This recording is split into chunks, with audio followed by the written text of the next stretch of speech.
ایک بستی جہاں گناہ کو قبولیت مل چکی ہو، جہاں برائی پر شرمندہ ہونے کے بجائے فخر کیا جاتا ہو۔ یہ شہر ہمارا ہے، یہاں قانون بھی ہم بناتے ہیں، یہاں گناہ پر فخر کیا جاتا ہے، اور جو پاک بنے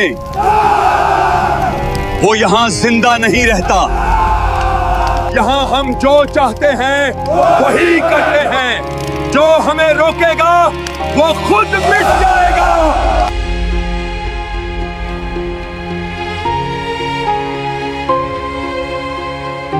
سنو، سب سنو، لوط کے گھر خوبصورت مہمان آئے ہوئے ہیں۔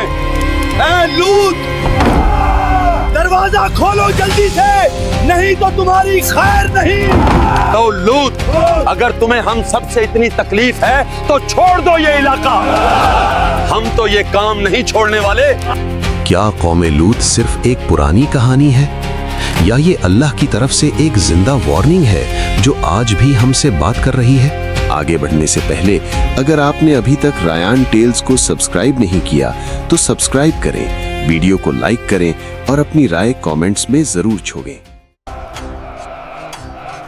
قوم لوط کا واقعہ قرآن مجید کے ان واقعات میں سے ہے جو صرف ایک قوم کی تباہی کا ذکر نہیں کرتا، بلکہ انسانی فطرت، اخلاق اور اللہ کی حدود کا واضح پیغام دیتا ہے۔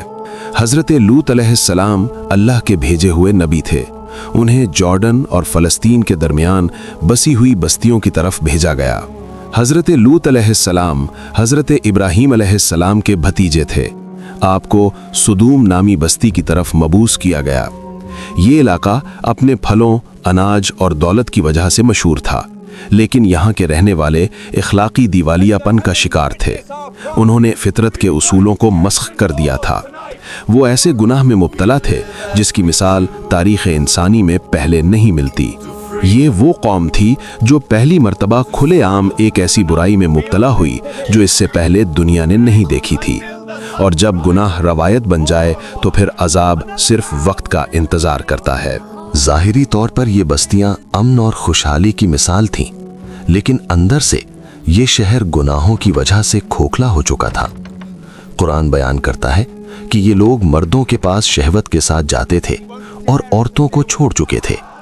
یہ عمل چھپا ہوا نہیں تھا، یہ گناہ مجلس میں ہوتا تھا، راستوں پر ہوتا تھا، اور اس سے بھی زیادہ خوفناک بات، یہ لوگ اس برائی پر نہ شرمندہ ہوتے، نہ اسے غلط سمجھتے۔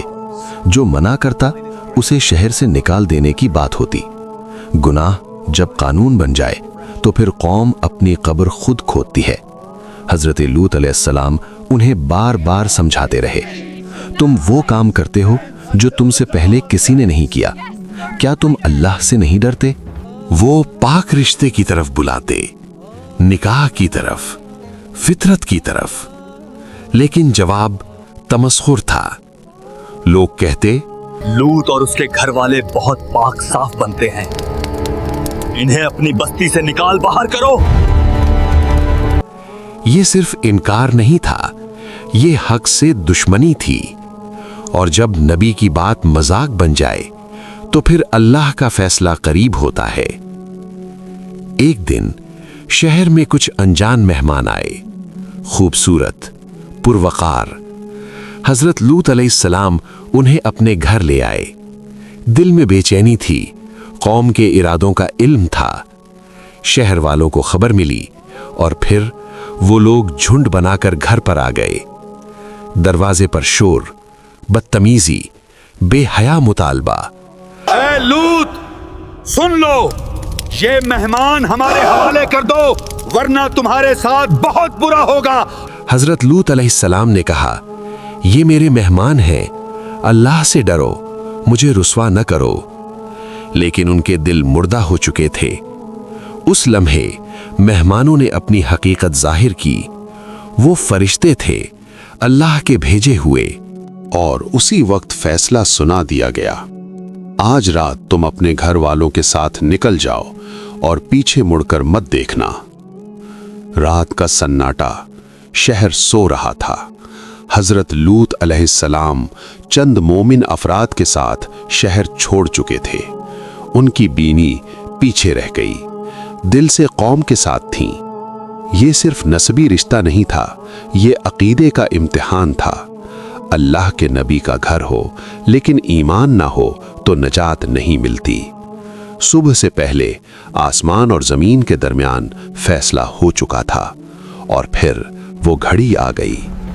آسمان سے پتھر برسے، زمین کو اٹھایا گیا اور الٹ دیا گیا۔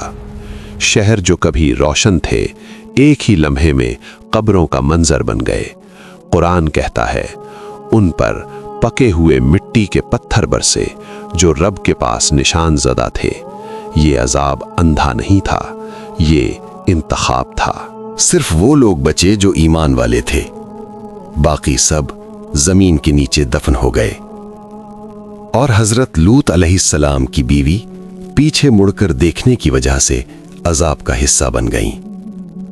یہ صرف شہر کی تباہی نہیں تھی، یہ ایک پیغام تھا جو قیامت تک کے لیے تھا۔ قوم لوط کا واقعہ صرف تاریخ کا صفحہ نہیں، یہ آئینہ ہے۔